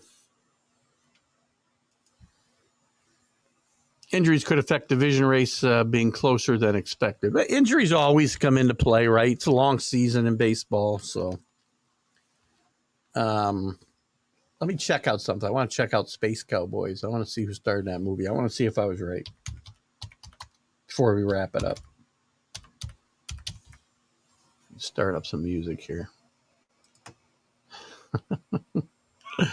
I'm all over the place today, aren't I? I'm getting some odds and ends. Space Cowboys cast. Are you ready for this? Let's play some music. We'll play our outro music unless some comments come up. Not too loud. All right. Clint Eastwood, Tommy Lee Jones, James Garner. How right am I? The guy I missed was Donald Sutherland. Also, William Devane was in the movie. Barbara Badcock, Marcia Gay Harden, James Cromwell. What a great cast. The movie, however, left much to be desired, unfortunately. Great cast, though. It was fun. I mean, look, there's bad movies that I like. By the way, speaking of movies I had no faith in, we watched 80 for Brady last night, and it was very funny. At least the first half. The second half got a little bit. But, there were some funny moments in the second half. But the first half. And when I say, I had to suffer through a couple hours of Jane Fonda, but it was worth it because it was a very funny movie. Space Cowboys. All right, guys, we're going to wrap it up.